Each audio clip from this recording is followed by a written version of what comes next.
क्या पढ़ा था लास्ट क्लास में? हम्म? तो स्फेरिकल मिरर के बारे में पढ़ रहे थे हम। तो स्फेरिकल मिरर में कुछ टर्म्स हमने देखी थी क्या होती हैं। ठीक है, एक होता है centre of curvature. Centre of curvature उस स्फीयर का सेंटर होता है जिससे हम मिरर फॉर्म करते हैं। ऐसे ही रेडियस ऑफ कर्वेचर, तो वो भी उसी स्फीयर का रेडियस है जिससे हम मिरर फॉर्म करते हैं। पोल, पोल क्या होता है? Geometrical centre of the mirror. तो जो हम मिरर कट करते हैं वो एक सर्कुलर शेप की डिस्क जैसी होगी। उस डिस्क का जो सेंटर है वो क्या कहलाता है? पोल। पोल और सेंटर ऑफ कर्वेचर को जोड़ने वाली लाइन को principal axis. Centre of curvature और पोल को जोड़ने वाली लाइन को क्या बोलते हैं? प्रिंसिपल एक्सिस बोलते हैं। और जितनी भी रेज प्रिंसिपल एक्सिस के पैरेलल आती हैं वो सब रिफ्लेक्शन के बाद एक कॉमन पॉइंट पे प्रिंसिपल एक्सिस को कट करती हैं, उसको फोकस बोलते हैं। सेंटर से या पोल से फोकस की डिस्टेंस बराबर होती है, और किसके बराबर होती है? Focal length which is equal to r by 2। ठीक है। और अपर्चर होता है, अपर्चर पढ़ा था मैंने वर्ड? नहीं पढ़ा। अपर्चर होता है एक्चुअली मिरर का कितना पोर्शन रिफ्लेक्शन में हेल्प करें, मतलब डायमीटर ऑफ द मिरर अपन बोल सकते हैं। ठीक है, नहीं लिखा था अपन ने कहीं पे? तो चलो एक टर्म ये भी लिख लो, कहीं पे पीछे लिख लो या आगे ही लिख लो। अपर्चर होता है, it is the diameter of the part of mirror which is used for reflection. Diameter of the part of mirror which is used for reflection. ठीक है, तो वैसे तो पूरा मिरर जो हमने बनाया ये रिफ्लेक्शन करता है, तो इसका जो डायामीटर होगा, तो इसके जो दो पॉइंट्स हैं एम एन, ये वाली डिस्टेंस जो है एम एन, इसको हम क्या बोल सकते हैं? अपर्चर। तो अपर्चर एक तरीके से साइज बोल सकते हैं, मिरर का साइज कितना है जो रिफ्लेक्शन कर रहा है। ठीक है। और कॉनकेव मिरर कहते हैं इसको। दूसरा किस तरह का मिरर होता है? कॉन्वेक्स। उसमें क्या होता है? ये वाली साइड पॉलिश्ड होती है, कॉन्वेक्स साइड क्या करती है? रिफ्लेक्ट करती है। कॉनकेव मिरर का फोकस कैसा होता है? रियल या वर्चुअल? रियल। और कॉन्वेक्स का वर्चुअल फोकस। इसका फोकस इसके सामने होता है, और मिरर के लिए जो भी उसके सामने है वो रियल होता है, और जो भी उसके पीछे है वो वर्चुअल होता है। इसका फोकस वर्चुअल होता है। फिर रे डायग्राम के कुछ पॉइंट्स हमने लिखे थे। तो जो भी रे प्रिंसिपल एक्सिस के पैरेलल आती है वो फोकस से पास करती है, या इस वाले मिरर के केस में थोड़ा सा डिफरेंट होता है, वो रिफ्लेक्ट होके ऐसा लगता है कि फोकस वाले पॉइंट से आ रही है। दूसरा, जो रे फोकस से इंसिडेंट होती है मिरर पे वो पैरेलल हो जाती है, या इस मिरर के केस में जो फोकस की तरफ जा रही होती है वो हो जाती है। देन जो रे सेंटर ऑफ कर्वेचर से पास करके जाती है वो अपने पाथ को रिट्रेस कर लेती है, या कॉन्वेक्स मिरर में जो सेंटर ऑफ कर्वेचर की तरफ जा रही होती है वो अपना पाथ रिट्रेस करती है, क्योंकि उसका इंसिडेंस कैसा होता है? उसका इंसिडेंस परपेंडिकुलर होता है, मतलब एंगल ऑफ इंसिडेंस क्या हो जाता है उसके लिए? 0। और फिर जो पोल पे रे आती है प्रिंसिपल एक्सिस से जितना एंगल बना के आएगी उतने ही एंगल पे वो रिफ्लेक्ट हो जाएगी, because laws of reflection valid रहेंगे वहां पर। और इसके बेसिस पे हमने फिर रे डायग्राम्स बनाए थे और कुछ कंडीशंस देखी थी कि इमेजेस कैसे बनती हैं। तो जो कंडीशंस हमने देखी थी उनको लिख लेते हैं समराइज करके। तो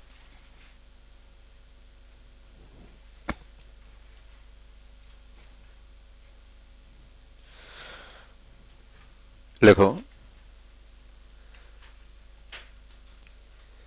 image formation by a concave mirror for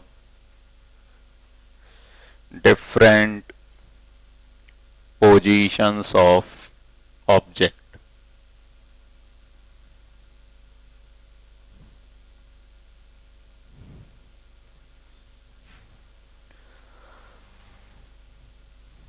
तो एक टेबल बना लो,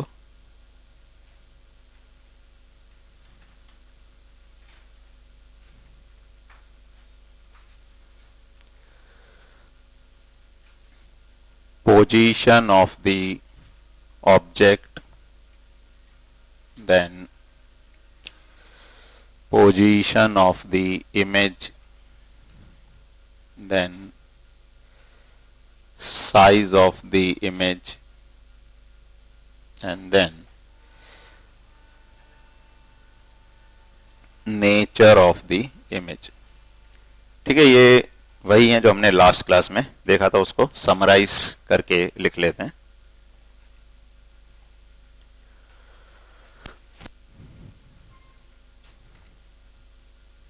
तो फर्स्ट, अगर ऑब्जेक्ट इन्फिनिटी पे है, तो ऑब्जेक्ट जब इन्फिनिटी पे होता है तो बेसिकली इन्फिनिटी पे ऑब्जेक्ट का मतलब है कि रेस कैसी आ रही होंगी, वहां से पैरेलल रेज आ रही होंगी. तो पैरेलल रेस कहां पे कट करती हैं? प्रिंसिपल एक्सिस को, फोकस पे. तो जो इमेज बनती है वो फोकस पे बनती है, एट दी फोकस एफ. ठीक है. अच्छा, अब ये जो इमेज बनती है ये बहुत हाईली डिमिनिश्ड होती है, मतलब एक्चुअली एक पॉइंट साइज की इमेज बनेगी. ऑब्जेक्ट लार्ज भी है तो भी इमेज कैसी बनेगी उसकी? एक पॉइंट साइज की. तो जो साइज होता है इट इज हाईली डिमिनिश्ड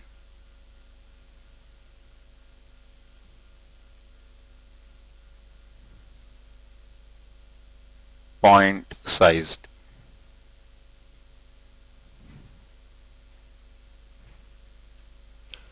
और नेचर होता है रियल एंड इन्वर्टेड.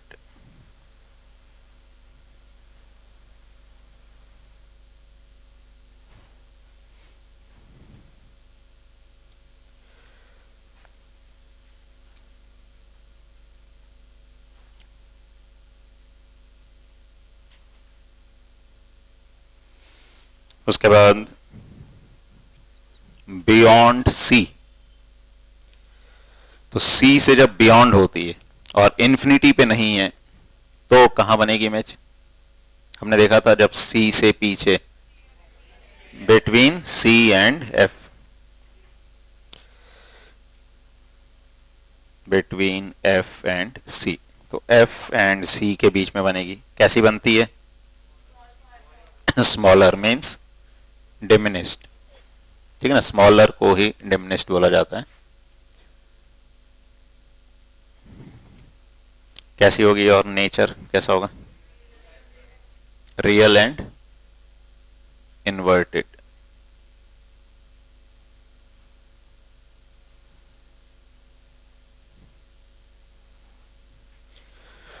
उसके बाद थर्ड केस, एट सी. तो ऑब्जेक्ट सी पे है तो इमेज कहां बनती है? सी पे ही बनती है. कैसी साइज की होती है?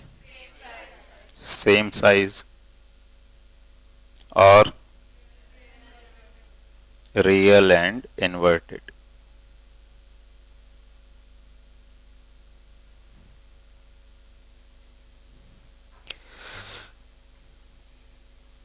Then between C and F. तो सी एंड एफ के बीच में होता है तो कहां बनती है? बियॉन्ड सी. साइज कैसा होता है? लार्ज. तो एनलार्ज्ड, एनलार्ज्ड बनेगी. ठीक है. और कैसी बनेगी? Real and inverted.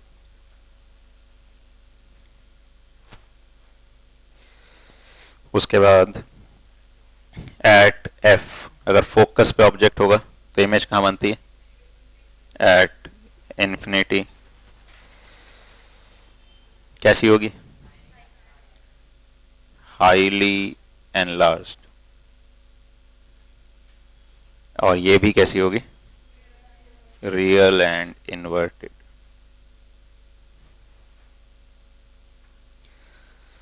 And then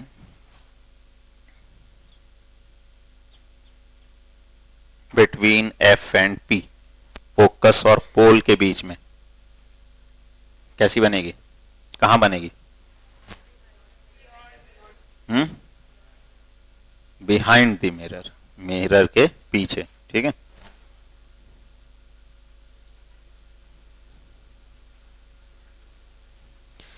कैसी होगी ये साइज में? एनलार्ज्ड। और नेचर कैसा होगा? Virtual and erect.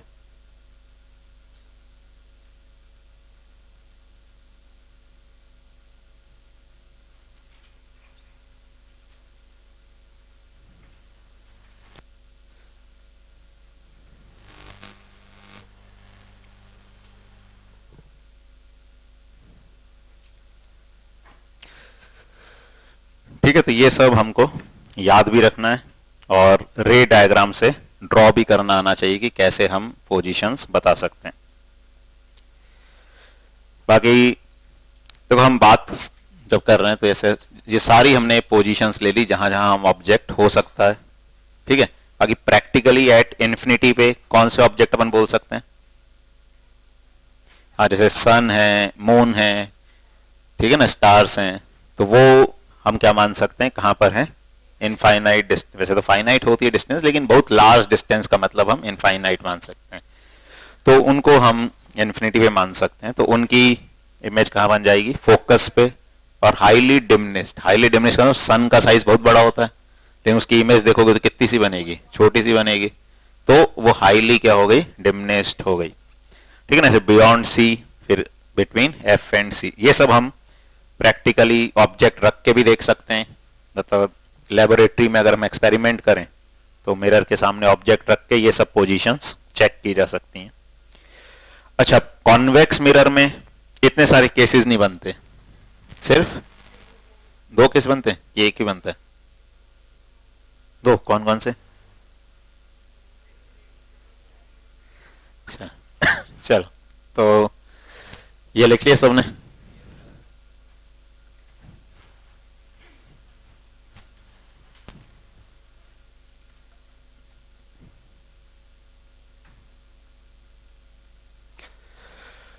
तो image formation by a convex mirror for different positions of object.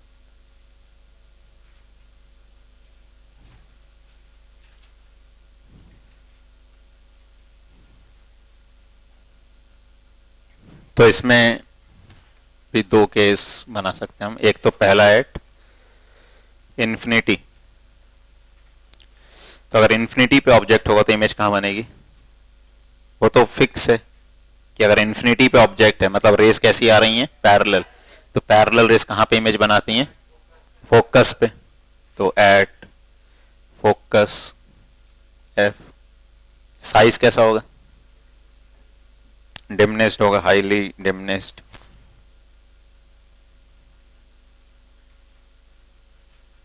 Highly diminished, point sized.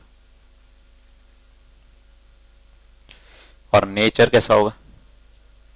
Virtual and erect.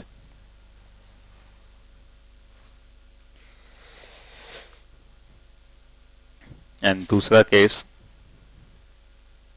अच्छा इसमें इन्फिनिटी के अलावा कहीं भी रखो, बिटवीन इन्फिनिटी एंड पोल, मतलब कहीं भी रखो इन्फिनिटी से पोल के बीच में, तो इमेज कहां बनेगी? Between focus and pole. कैसी बनेगी? डिमिनिश्ड और वर्चुअल एंड इरेक्ट।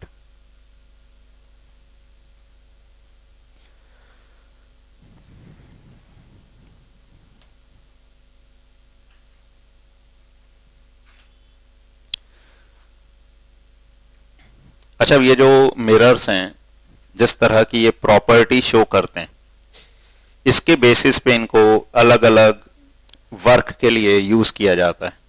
जैसे कॉनकेव मिरर को किन केसेस में यूज किया जाता है?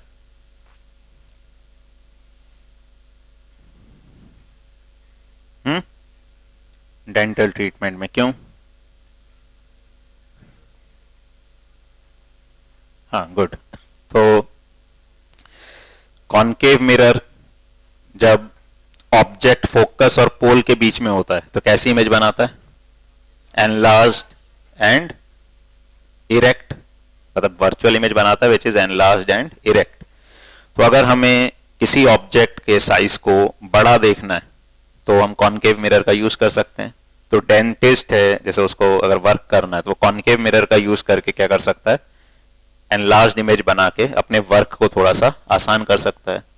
या फिर शेविंग पर्पस या मेकअप पर्पस के लिए भी कॉनकेव मिरर यूज किए जाते हैं। कि कॉनकेव मिरर क्या करता है? थोड़ी इमेज बड़ी कर देता है, तो अपन ज्यादा क्लियरली क्या कर सकते हैं? देख सकते हैं। और भी कुछ यूज होता है क्या कार में? कार में कॉनकेव होता है क्या वो?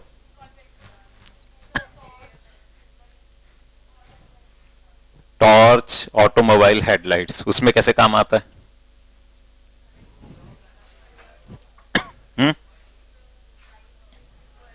लाइट रेस को कन्वर्स करा देता है।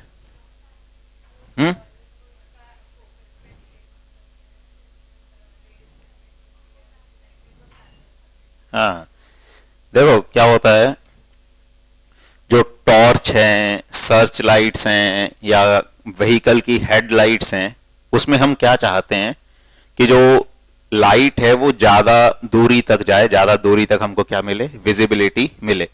अब अगर एक बल्ब हमने जला दिया तो उसमें क्या होता है जैसे से दूर जाओगे उसकी इंटेंसिटी वो धीरे धीरे क्या होती जाती है? कम।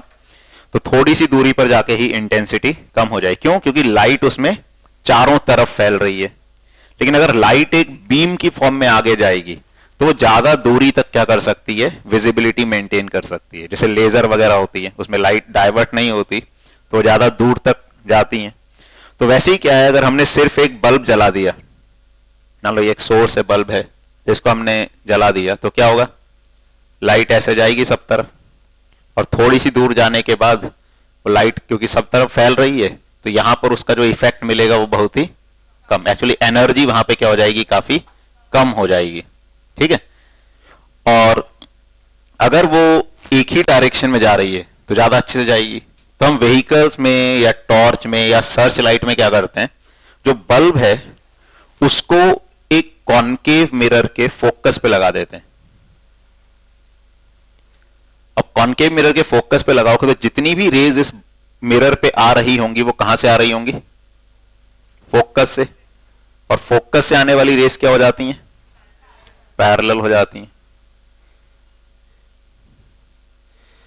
तो ये उनको क्या कर देगा? पैरेलल कर देगा। तो अब ये जो लाइट आगे जा रही है ये कैसे जा रही है? एक पैरेलल बीम की फॉर्म में जा रही है। तो ये ज्यादा दूर तक क्या होगा? लाइट मेंटेन करके रखेगा और अपने को विजिबिलिटी देगा। तो इस तरह से इसको यूज किया जाता है व्हीकल की हेडलाइट्स में। ठीक है, तो लिख लो use of concave mirrors, use of concave mirrors.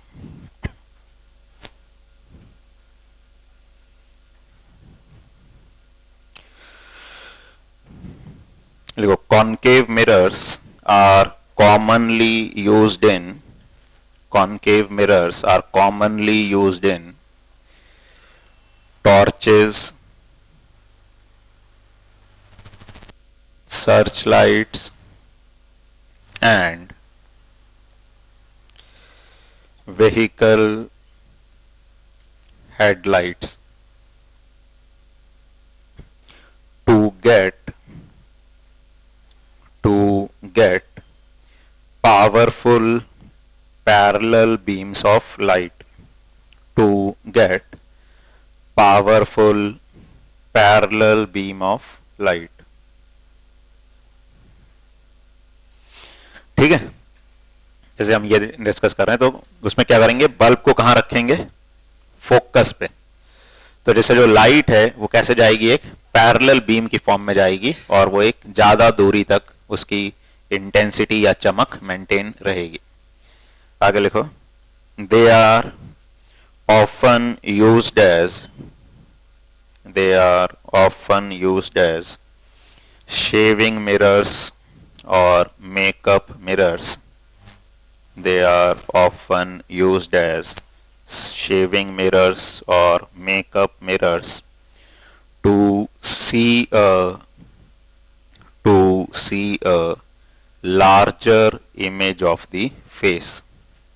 To see a larger image of the face.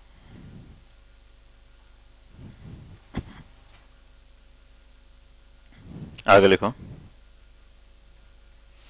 the dentists use concave mirrors. The dentists use concave mirrors to see large images of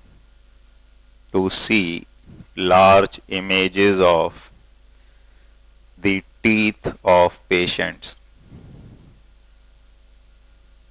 Large images of the teeth of patients. ठीक है, तो patient के दांत की बड़ी image देखने के लिए भी कॉनकेव मिरर यूज किए जाते हैं। और जो सोलर फर्नेस वगैरह होते हैं वहां पर भी लाइट को वहां पे कंसंट्रेट, यहां तो जैसे अपन ने उसको क्या किया, इस तरह से पैरेलल बीम बनाई। अब सन रेज आ रही हैं, वो लगभग कैसी आ रही हैं, पैरेलल, उनको कंसंट्रेट करना है तो उनको कंसंट्रेट करने के लिए भी यूज किया जाता है। ठीक है, तो लिखो next, large concave mirrors are used to concentrate sunlight to produce heat in solar furnaces.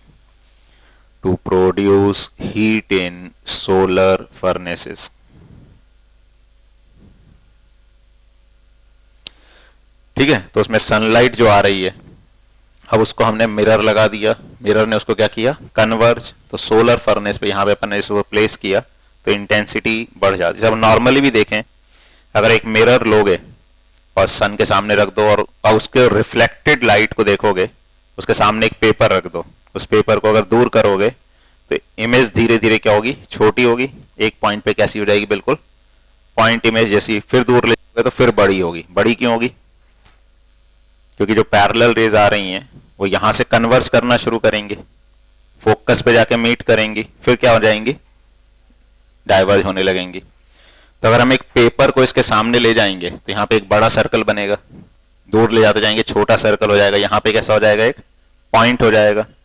और जितना कम साइज की इमेज बनेगी उतनी उसकी इंटेंसिटी बढ़ जाती है। इंटेंसिटी मतलब वो उतनी ज्यादा एक तरीके से क्या करेगा, एनर्जी प्रोड्यूस करेगा उसे। तो उससे अपन देख सकते हैं पेपर भी बर्न हो सकता है।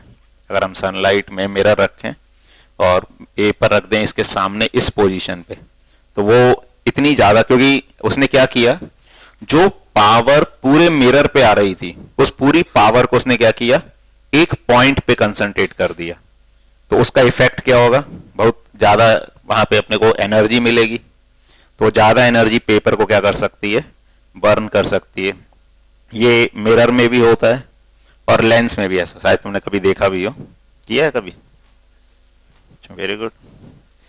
ठीक है, तो या नॉर्मली भी अपन देखें, अगर कोई एक स्फेरिकल जैसे बर्तन वगैरह ही है, वो लेके किसी के ऊपर चमक डाले अपन, तो थोड़ी देर बाद वो जलने लगेगा। ठीक है ना, ऐसे मजाक मजाक में कई बार होता है ना, अपन उसको जैसे कोई भी राउंड ऑब्जेक्ट है, कहीं से लाइट आ रही है, अपन उसको किसी के फेस पे या किसी के हाथ वगैरह पे उसको इमेज बनाए, एक पॉइंट इमेज जैसी, तो थोड़े समय बाद वो क्या होने लगेगा, हिस्सा गर्म होने लगेगा। वो इसीलिए होने लगेगा कि एनर्जी तो उतनी ही है, लेकिन उस एनर्जी को हम जितने जितने कम एरिया में कंसंट्रेट कर दें उतनी ज्यादा उसकी क्या बढ़ जाती है, इंटेंसिटी बोलते हैं उसको। इंटेंसिटी उतनी ज्यादा हो जाती है, और जितनी ज्यादा इंटेंसिटी होगी उतनी ज्यादा क्या होगा, वो हीट प्रोड्यूस करेगा वहां पे। तो ये कॉनकेव मिरर के बारे में हमें पता होना चाहिए। उसके बाद लिखो uses of convex mirrors. Uses of convex mirrors. तो कॉन्वेक्स मिरर के क्या यूज होते हैं? रेयर व्यू मिरर व्हीकल्स में यूज करते हैं। और भी कुछ होता है?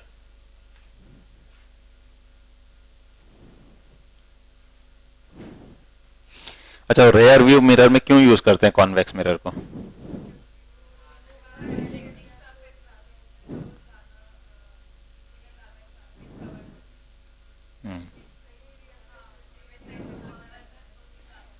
हाँ, देखो पहली बात तो कॉन्वेक्स मिरर हमेशा कैसी इमेज बनाता है? वर्चुअल।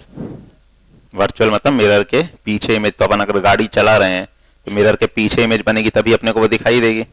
ठीक है, अब ये तो प्लेन मिरर भी करता है, प्लेन मिरर भी वर्चुअल इमेज बनाता है, लेकिन प्लेन मिरर सेम साइज की इमेज बनाता है जितने साइज का ऑब्जेक्ट है। अब प्लेन मिरर में क्या होगा? अगर ऑब्जेक्ट दूर है तब तो हमें पूरा ऑब्जेक्ट दिखाई दे रहा है, लेकिन जैसे नजदीक आता जाएगा हमें हो सकता है, जैसे पहले तो पूरी गाड़ी भी दिखाई दे रही है, रोड भी दिखाई दे रहा है, दूर है तो नजदीक आया तो पता चला गाड़ी का एक कांच ही दिखाई दे रहा है। ठीक है, तो हम एग्जैक्ट लोकेशन नहीं पता कर सकते। कॉन्वेक्स मिरर की खास बात यह है कि ये वर्चुअल इमेज तो बना रहा है, लेकिन कैसी बनाता है? Diminished.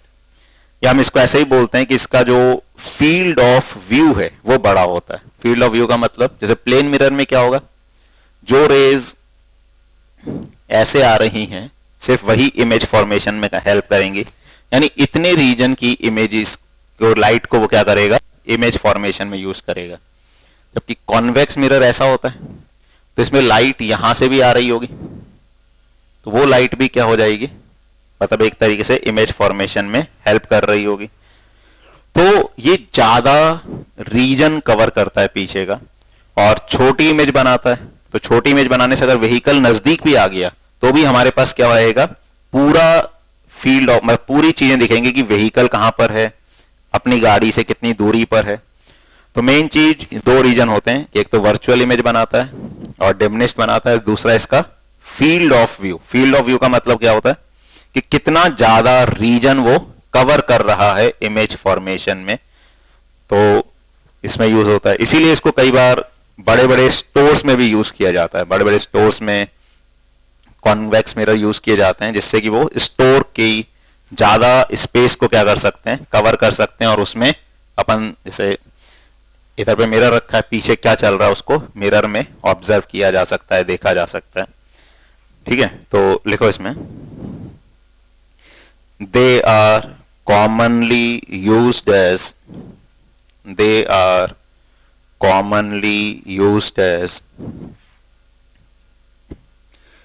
rear view mirrors, rear view mirrors in vehicles,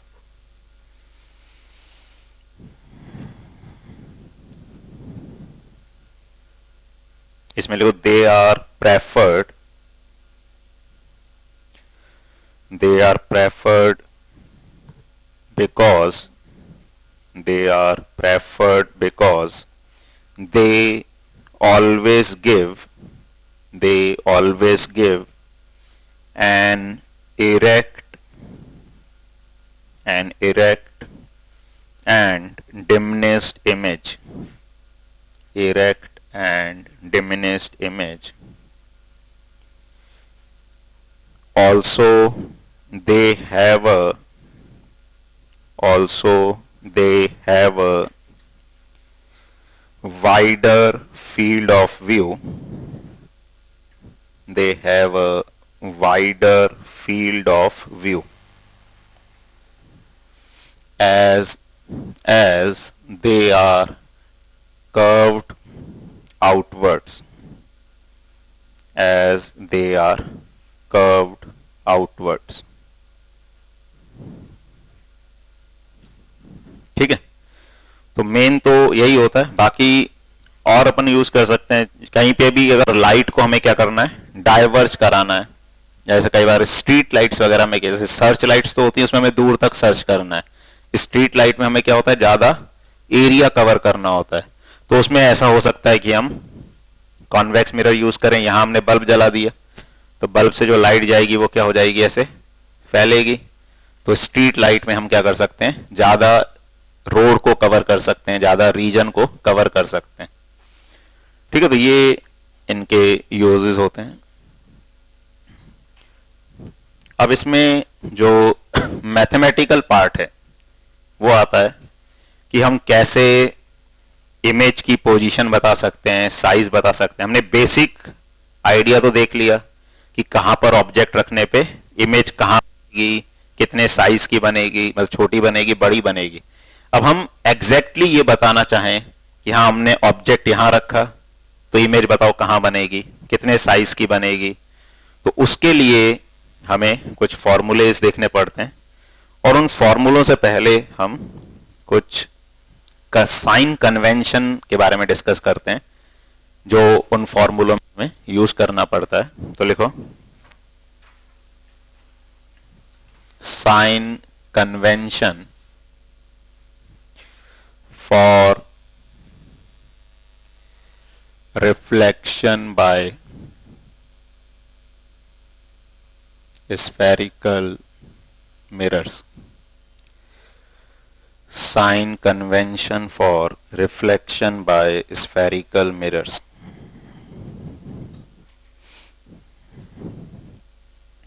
अच्छा, जो साइन कन्वेंशन हम यूज करते हैं इसको बोला जाता है न्यू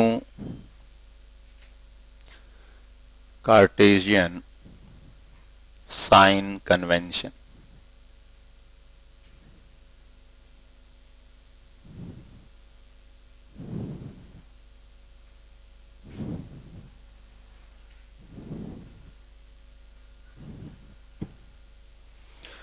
तो इसमें फर्स्ट लिखो the pole of mirror is taken as origin. The pole of mirror is taken as origin and principal axis as the x axis. Principal axis as the x axis of coordinate system, of coordinate system।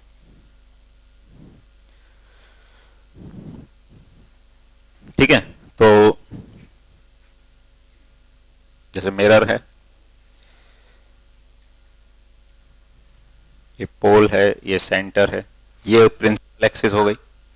तो पोल को हम क्या मानते हैं, origin, और principal axis को क्या मानते हैं, एक्स एक्सिस मानते हैं। अच्छा, अब नेक्स्ट पॉइंट लिखो the direction of incident ray, the direction of incident ray is taken as positive direction of x axis. The direction of incident ray is taken as positive direction of x-axis। तो देखो, जो incident ray आ रही है उसकी direction में हम क्या मानते हैं, पॉजिटिव डायरेक्शन। अब मिरर पे तो इंसिडेंट एक ही तरफ से हो सकता है, मिरर के सामने से, तो यानी इसकी पॉजिटिव एक्स एक्सिस हमेशा कहां पे होगी, पेंटेड वाली साइड में, जो पॉलिश्ड साइड है। और सामने वाली साइड कैसी होगी, नेगेटिव एक्स। ठीक है ना। बाकी ये जो हम साइन कन्वेंशन लिख रहे हैं ये आगे देखेंगे, लेंस में भी यही यूज कर सकते हैं, लेकिन लेंस में दोनों तरफ से लाइट आ सकती है, यहां से भी आ सकती है और यहां से भी आ सकती है। लेकिन मिरर में लाइट कहां जा सकती है, सिर्फ एक ही डायरेक्शन में जा सकती है। तो अब लाइट हमेशा यहां से आएगी, तो ये इंसिडेंट डायरेक्शन है, तो इस डायरेक्शन में पॉजिटिव एक्स एक्सिस, मतलब ये कैसी एक्सिस होगी, एक्सिस पॉजिटिव एक्स, और यहां वाली कैसी होगी, नेगेटिव एक्स। ये पोल ओरिजिन है ही अपना। ठीक है, तो वाई एक्सिस कहां पे आएगी, इसके परपेंडिकुलर। एक्स और वाई एक्सिस कैसे होते हैं, परपेंडिकुलर। तो मिरर के लिए हमेशा जो पॉलिश्ड साइड है वो कैसी होगी, पॉजिटिव एक्स एक्सिस, और जो रिफ्लेक्टिंग साइड है वो कैसी होगी, नेगेटिव एक्स एक्स। ठीक है, ये बाद में बना लेना फिगर, पहले पॉइंट्स लिख लो। नेक्स्ट पॉइंट लिखो,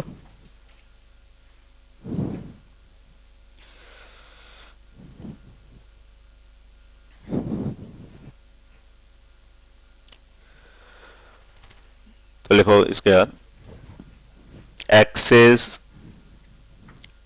passing through pole, axis passing through pole and perpendicular to principal axis, perpendicular to principal axis is taken as y-axis, is taken as y-axis with upward direction as positive y direction या positive y axis, with upward direction as positive y direction.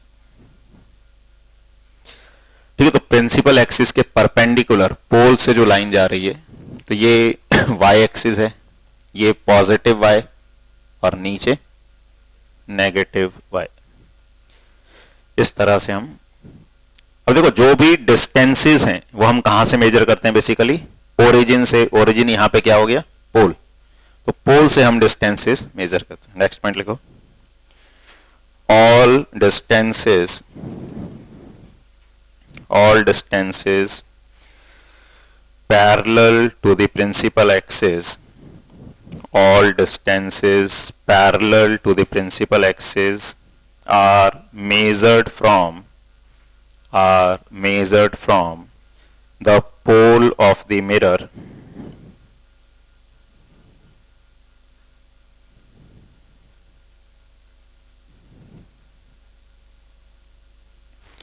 ठीक है, तो principal axis के parallel जो भी distance है वो कहां से मेजर करेंगे, पोल से। नेक्स्ट पॉइंट लिखो, all distances measured along positive x-axis, all distances measured along positive x-axis are taken positive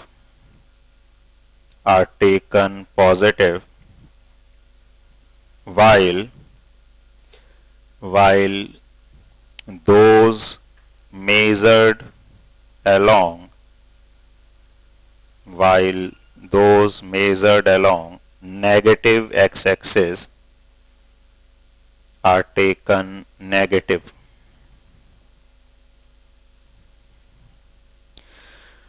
ठीक है, मतलब इस तरफ जो भी डिस्टेंस मेजर करेंगे वो क्या होंगी, पॉजिटिव, इस तरफ जो भी डिस्टेंस मेजर करेंगे वो नेगेटिव। नेक्स्ट पॉइंट लिखो, distances measured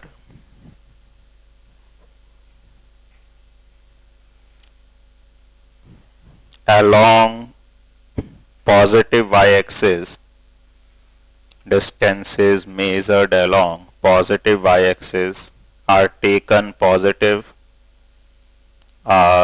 taken positive while those measured along negative y-axis, those measured along negative y-axis are taken negative। ठीक है, तो बेसिकली यहां पे हम डिस्टेंस वर्ड यूज करते हैं। बाकी मैथ्स में तुमने ये सब पढ़ा है क्या अभी, एक्स वाई एक्सिस, कोऑर्डिनेट्स, तो एक्चुअली में वो हम कोऑर्डिनेट्स की बात करते हैं। जैसे इस साइड अगर हम एक्स कोऑर्डिनेट लेंगे तो वो कैसा होगा, पॉजिटिव, इस साइड कोऑर्डिनेट लेंगे तो कैसा होगा, नेगेटिव। तो यहां हम डिस्टेंस बोल रहे हैं, एक्चुअली में वो क्या मानते हैं, हम कोऑर्डिनेट मानते हैं कि अगर यहां पे होगा कोई पॉइंट तो उसका कोऑर्डिनेट पॉजिटिव होगा, एक्स कोऑर्डिनेट, तो उस डिस्टेंस को हम पॉजिटिव बोल रहे हैं। यहां पे कोई पॉइंट लेंगे तो उसका कोऑर्डिनेट कैसा होगा, नेगेटिव, तो उस डिस्टेंस को हम क्या बोल रहे हैं, नेगेटिव। ऐसे यहां पे कोई पॉइंट लेंगे उसका वाई कोऑर्डिनेट कैसा होगा, पॉजिटिव, तो ये उसका एक्चुअली मतलब है कि हमें उन पॉइंट्स का क्या लेना होता है, कोऑर्डिनेट लेना होता है। अच्छा, अब यहां पे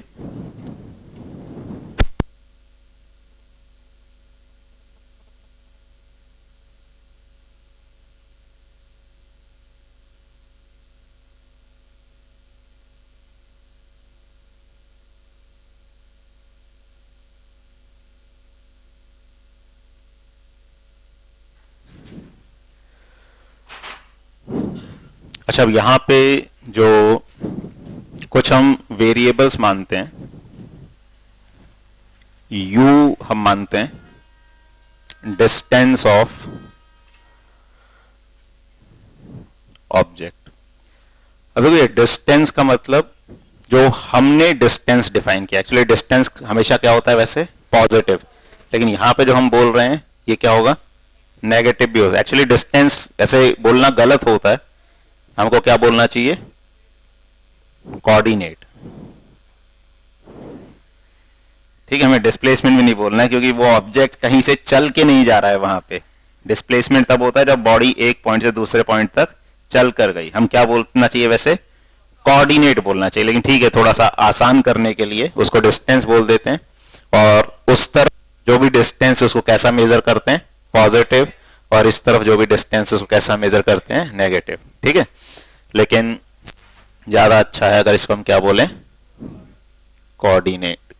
कौन सा कोऑर्डिनेट, ये भी इंपॉर्टेंट है, एक्स कोऑर्डिनेट। अच्छा, डिस्टेंस में भी ये स्पेसिफाई कर दें, distance of object along x axis. ठीक है, यू क्या होता है, distance of object along x axis. ऐसे ही वी यूज किया जाता है डिस्टेंस या y coordinate of object, sorry y नहीं, x कोऑर्डिनेट ऑफ ऑब्जेक्ट नहीं, अरे यार, ये इमेज के लिए अलोंग x एक्सिस।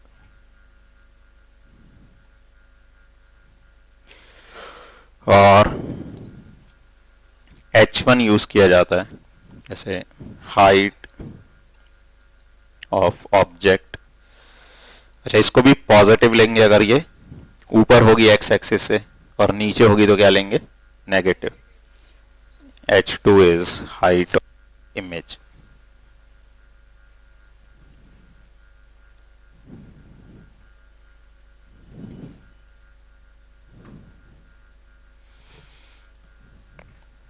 ठीक है, तो ये फिगर बनाना चाहो तो बना सकते हैं। इसमें ये पॉजिटिव डायरेक्शन होगी x के लिए, ठीक है, ये पॉजिटिव y, ये नेगेटिव x, और नीचे की तरफ negative y।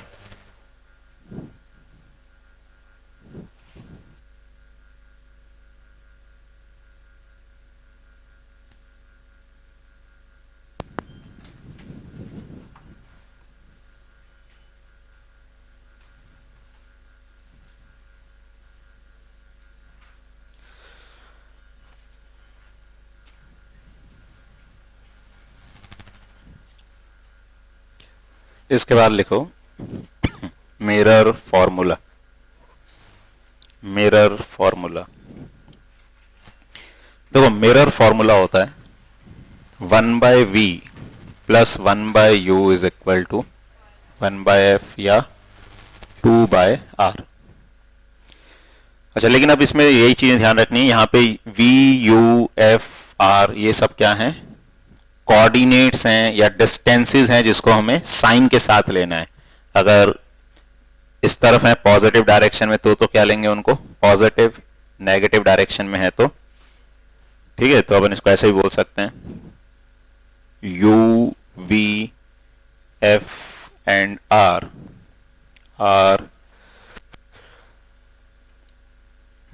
x coordinates of object, image, focus and center of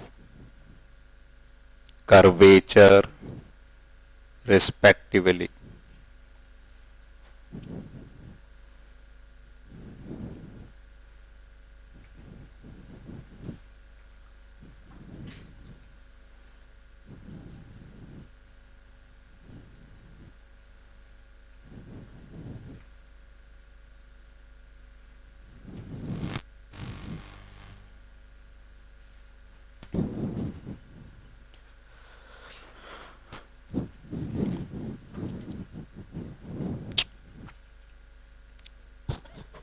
अच्छा, ये फॉर्मूला काम आता है क्या बताने को?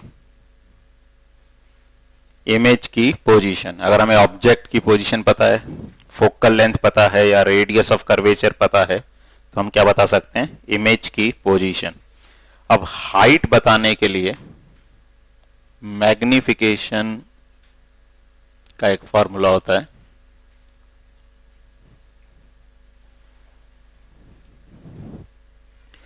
तो इसको m से डिनोट करते हैं। तो बाय डेफिनेशन m होता है height of the image h2 by height of the object h1।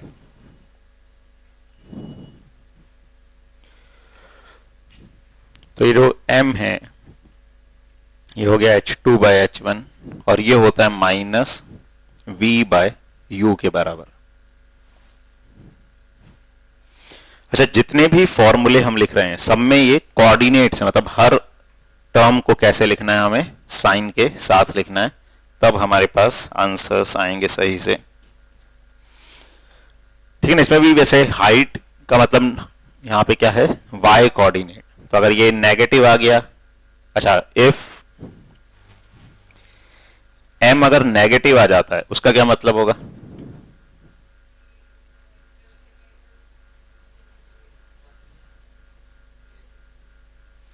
m negative आने का मतलब है इमेज इन्वर्टेड बनेगी। m नेगेटिव का मतलब h2 बाय h1 नेगेटिव, यानी एक पॉजिटिव है तो दूसरा नेगेटिव है। मतलब अगर ऑब्जेक्ट ऊपर है तो इमेज कहां बन रही है? नीचे। तो अगर m नेगेटिव आएगा तो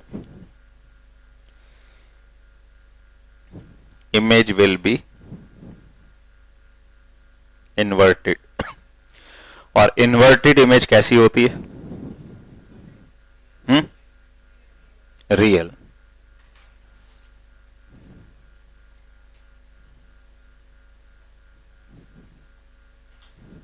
ठीक है? और अगर m पॉजिटिव आएगा तो इमेज कैसी होगी? Image will B erect and virtual.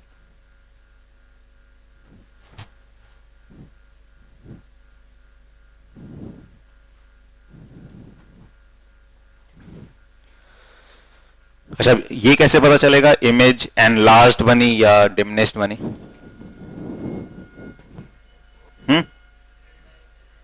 हाँ, तो if magnitude of m is greater than 1, magnitude मतलब पॉजिटिव नेगेटिव साइन सिर्फ किसको बताता है? इन्वर्टेड या इरेक्ट। अगर ये -2 भी आया या +2 भी आया, दोनों केसेस में कैसी बनी होगी? Enlarged.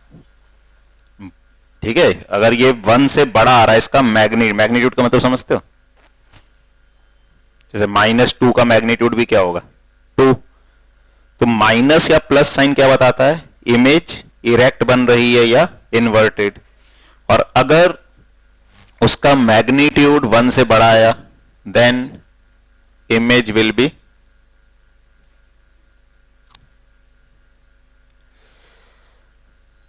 enlarged, and if magnitude of m is less than 1, then image will be diminished.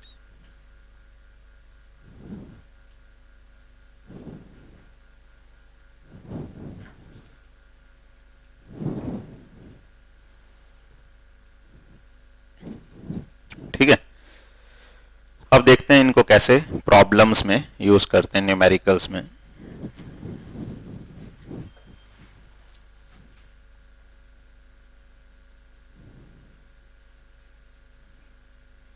ये एक मिरर है, इसका रेडियस दे रखा है अपने को 20 सेंटीमीटर। ये ऑब्जेक्ट है ए बी, 1 सेंटीमीटर हाइट है इसकी, और ये रखा हुआ है यहां से 15 सेंटीमीटर की दूरी पर।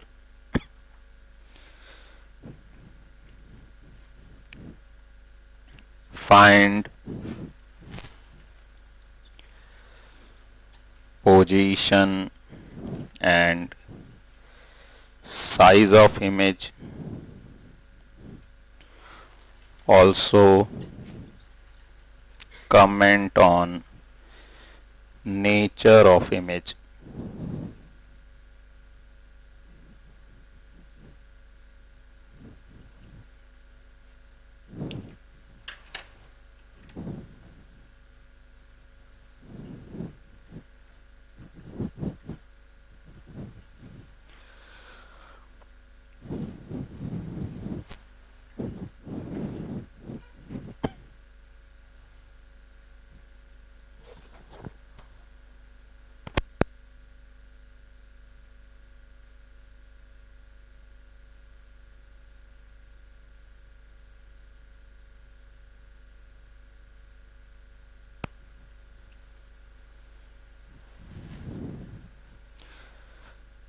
तो ये फर्स्ट क्वेश्चन मैं बताता हूं, इसमें क्या अपन ने जो पढ़ा है उसका मतलब क्या डिफरेंट टर्म का। तो ये मिरर है और मिरर में हमेशा जो मिरर के सामने वाली साइड है ये कौन सी साइड होती है? Negative x. और ये वाली कौन सी होती है? Positive x. तो इस तरफ जो भी हम डिस्टेंसेस मेजर करते हैं वो पॉजिटिव आएंगे, इस तरफ जो भी डिस्टेंसेस मेजर, डिस्टेंस कहां से मेजर करते हैं हम? पोल से। तो पोल से ऑब्जेक्ट कितनी डिस्टेंस पे रखा हुआ है? 15। लेकिन किस साइड में रखा हुआ है? नेगेटिव। तो पहले तो हम लिख लें डिफरेंट टर्म्स। तो u कितना हो जाएगा? -15 सेंटीमीटर। इसको समझना है अच्छे से, ठीक है? तो ये नेगेटिव डायरेक्शन है, तो डिस्टेंस तो 15 है लेकिन नेगेटिव डायरेक्शन में मेजर कर रहे हैं तो उसको क्या बोलेंगे? -15। अच्छा, ऐसे ही अब हम इसका रेडियस देखें। वैसे तो रेडियस 20 है, लेकिन जो हम फॉर्मूले में रेडियस या फोकस रखेंगे, फोकल लेंथ, वो भी हमें कैसे रखनी है? पोल से डिस्टेंस मेजर करनी है। तो इसका सेंटर कहां पे होगा? ये जो स्फीयर होगा इसका सेंटर इस तरफ होगा, ये जो स्फीयर है इसका सेंटर इधर होगा। तो उसका कोऑर्डिनेट कैसा आएगा, या उसके लिए भी डिस्टेंस कैसी आएगी? नेगेटिव। तो r को क्या रखना पड़ेगा? -20। अब हम r वाला फॉर्मूला भी यूज कर सकते हैं, या f को लिखना होता है, f क्या होता है? r/2। तो ये कितना आ जाएगा? ठीक है ना, इसका फोकस इस तरफ होगा, तो फोकस भी किस डायरेक्शन में है? नेगेटिव डायरेक्शन में। तो उसको क्या लिखेंगे? -10। अच्छा, अब फॉर्मूला क्या है अपने पास? 1/v + 1/u = 1/f, या 2/r भी यूज कर सकते हो। अब इसमें सब कुछ साइन के साथ सब्स्टिट्यूट कर दो। तो 1/v, v कितना है? v तो फाइंड करना है अपने को। u कितना है? -15, तो ये -1/15 आ जाएगा। फिर f कितना है? -10, तो -1/10 ऐसे आ जाएगा। अच्छा, इसमें ज्यादातर यूनिट सेंटीमीटर में दी हैं, तो हम सेंटीमीटर में ही सॉल्व कर लें, आंसर भी किसमें आ जाएगा? सेंटीमीटर में। कन्वर्ट करने की जरूरत नहीं। हाँ, अगर कोई मीटर में दी है, कोई सेंटीमीटर में, तब हमें सबको क्या सेम यूनिट्स में कन्वर्ट करना पड़ेगा, इधर सेंटीमीटर और मीटर। तो यहां से 1/v क्या आ जाएगा? -1/15 को इस तरफ ले जाओगे तो ये +1/15 हो जाएगा, -1/10। एलसीएम कितना आ जाएगा? 30 एलसीएम आ जाएगा। ठीक है, तो यहां पे कितना आएगा? 2 -3 है ना, इन दोनों का एलसीएम आ जाएगा 30। तो 30 एलसीएम है, तो यहां आएगा 2 -3। तो कितना आ जाएगा? 1/v -1/30। तो v कितना आ गया? -30। यानी इमेज किस तरफ बनेगी? मिरर के सामने, क्योंकि नेगेटिव डायरेक्शन में बन रही है।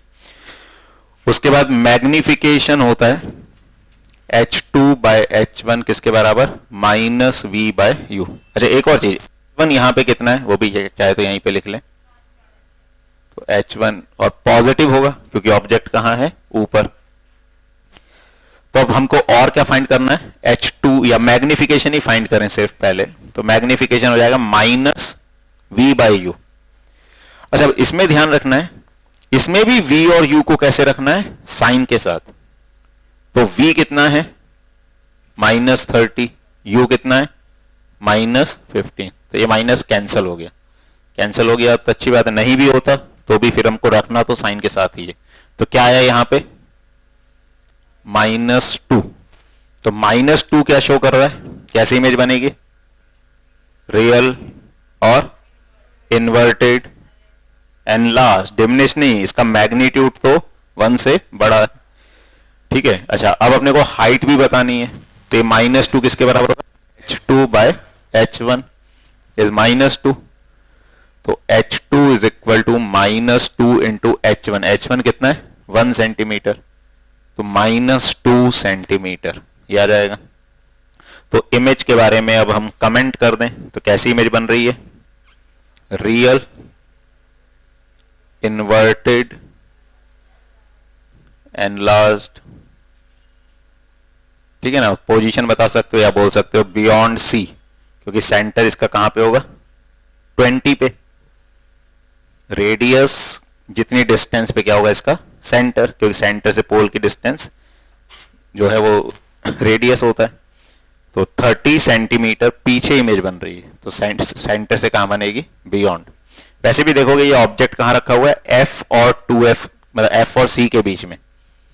F कितना होगा 10 सेंटीमीटर, C कितना होगा 20, तो ये कहां रखा हुआ है F और C के बीच में, तो इमेज कहां बनेगी बियॉन्ड C। आया समझिए, अब करोगे खुद से क्वेश्चन। चलो next question.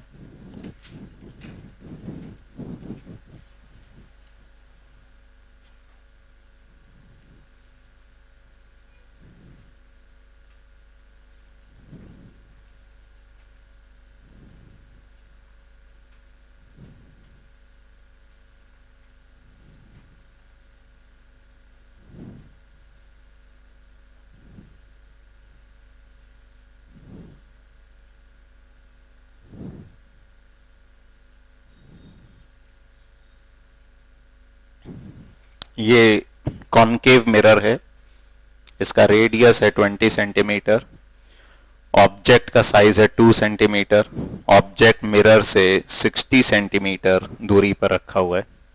Find position and size of image, also comment on nature of image.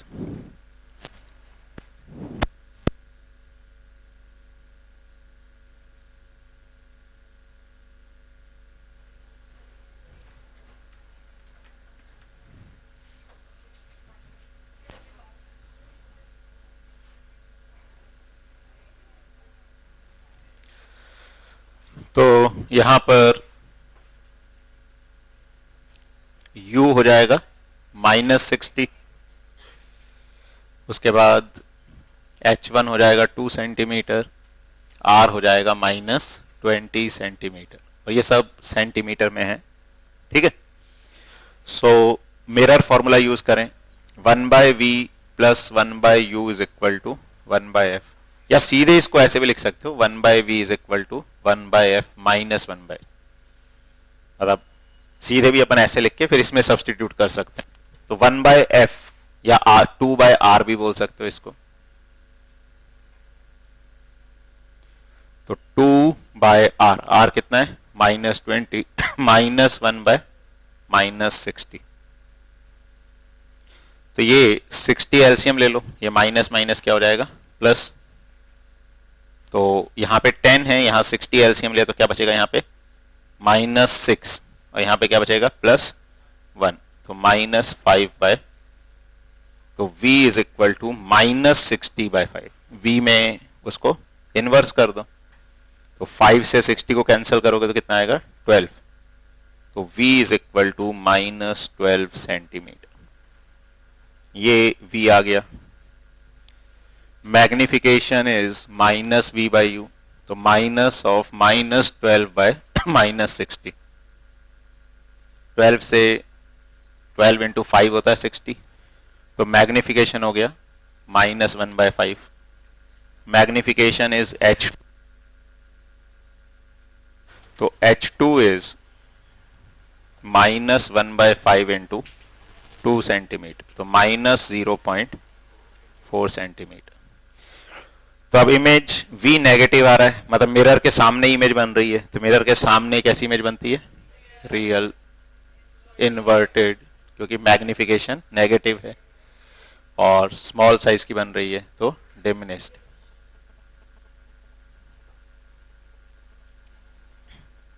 आया समझिए? चलो इसी में अगर मान लो ये ऑब्जेक्ट हमने रख दिया 5 सेंटीमीटर की डिस्टेंस पे और ऑब्जेक्ट की हाइट है 1 सेंटीमीटर। अब बताओ कहां बनेगी इमेज?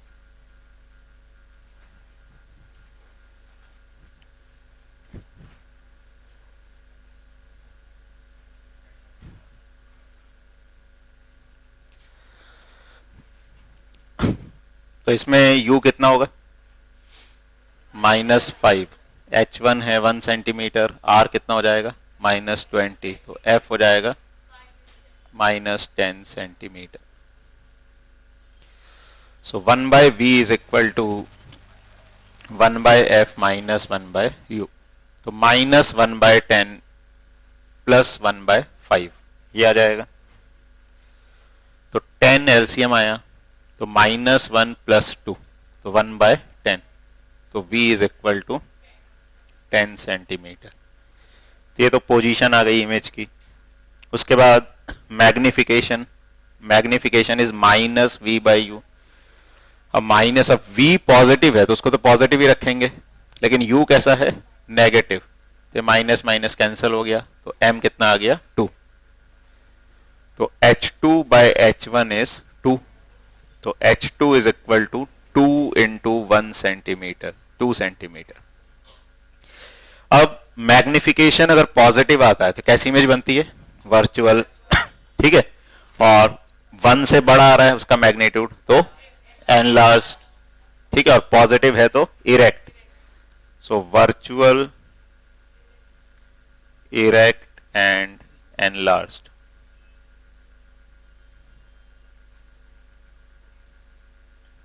ठीक है, कोई दिक्कत इसमें किसी को?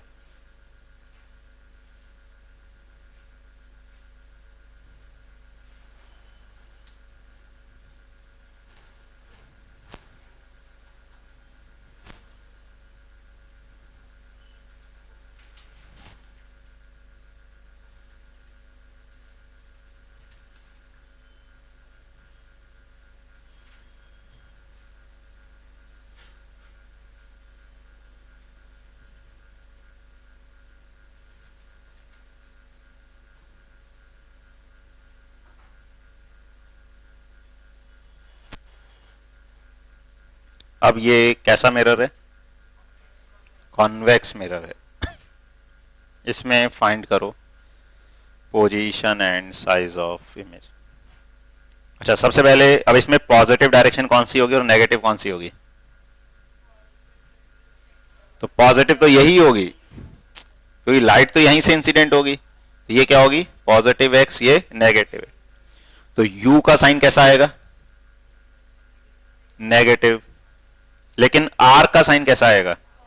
पॉजिटिव, क्योंकि इसका सेंटर या फोकस इस तरफ आएगा, तो उसके लिए डिस्टेंस कैसी लेनी पड़ेगी हमको? पॉजिटिव। तो उसके हिसाब से निकालो आंसर क्या आएगा।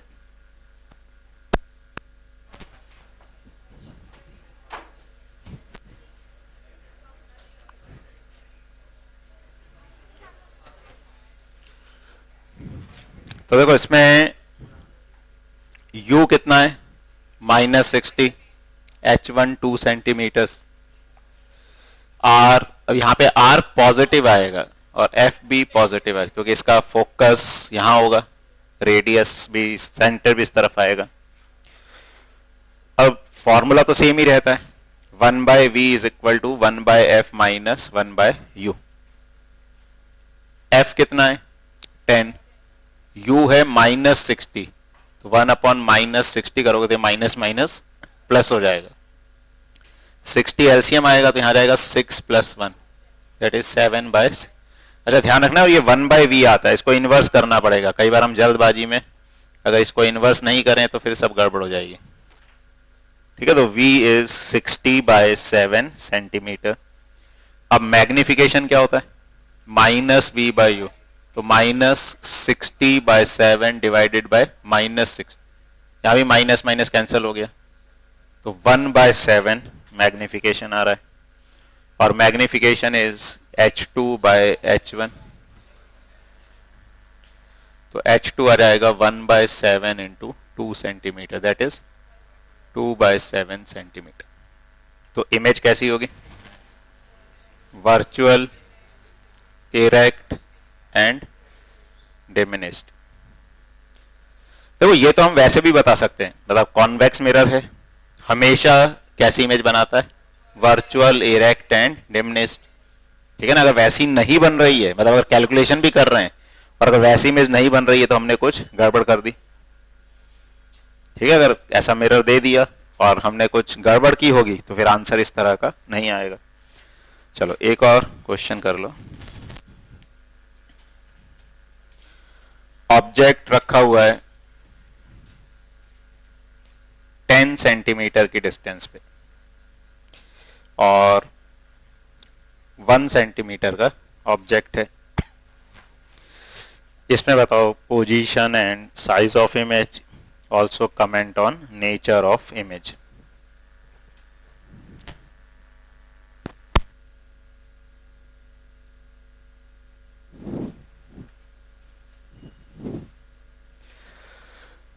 तो अब इसमें भी मिरर पे लाइट यहां से आएगी, ये पॉजिटिव एक्स एक्सिस होगी, ये नेगेटिव, तो u कितना होगा? -10, h1 1 सेंटीमीटर। अब इसका r और f कैसे होंगे? पॉजिटिव, 20 सेंटीमीटर, f आ जाएगा 10 सेंटीमीटर। तो 1/v is equal to 1/f minus 1/u, तो 1/10 माइनस 1/-10, 10 एलसीएम आ गया, 1 + 1, 2/10 दैट इज 1/5, तो v आ जाएगा 5 सेंटीमीटर। मैग्निफिकेशन इज -v/u, तो -v कितना है? 5, u इज माइनस, तो 1/2, h2/h1 इज 1/2, तो h2 आ जाएगा 1/2 सेंटीमीटर। ठीक है, तो कैसी इमेज बन रही है? Virtual, erect and diminished. तो ये इमेज फॉर्म होगी। ठीक है, तो इस तरह से हम रिफ्लेक्शन के प्रॉब्लम सॉल्व कर सकते हैं कि मिरर से इमेज कहां बनेगी। बाकी कॉन्वेक्स मिरर होगा तो हमेशा कैसी इमेज बनेगी? वर्चुअल, इरेक्ट एंड डिमिनिश्ड, और बिटवीन फोकस एंड पोल। जैसे कभी ऑब्जेक्टिव वगैरह क्वेश्चन आ जाए तो हम कुछ ऑप्शंस तो इलिमिनेट ही कर सकते हैं कि भाई वो डिस्टेंस 10 से ज्यादा नहीं हो सकती, क्योंकि फोकस की डिस्टेंस कितनी है? 10, तो कितनी डिस्टेंस पे बनेगी? मैक्सिमम 10 हो सकती है। वो भी कब होगी? जब इन्फिनिटी पे ऑब्जेक्ट होगा। तो यहां पे देखोगे जैसे अपन ने दोनों केस लिए, पिछले वाले पे क्या बन रही थी? कितने बन रही थी पिछले केस में? 60/7, इट इज लेस देन 10, क्योंकि 60/6 10 होता है, 60/7 10 से कम है।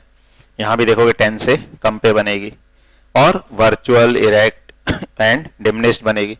तो हम ये बेसिक इंफॉर्मेशन भी याद रखें तो कई बार हम प्रॉब्लम को उसी से सॉल्व, मतलब हम कैलकुलेशन भी अवॉइड कर सकते हैं। हो सकता है कोई आंसर ऐसा दिया हो जिसमें डिस्टेंस ही 10 से ज्यादा दी हुई है, उसको डायरेक्टली रिजेक्ट कर सकते हो। कोई आंसर ऐसा दिया हुआ है जिसमें नेगेटिव साइड बना रखी है, वो भी क्या कर सकते हो? रिजेक्ट कर सकते हो।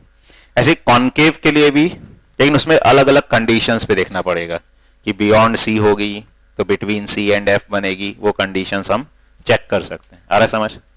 तो रिफ्लेक्शन वाले पार्ट में इतना अपने को आना चाहिए, फिर नेक्स्ट क्लास में रिफ्रैक्शन शुरू करेंगे।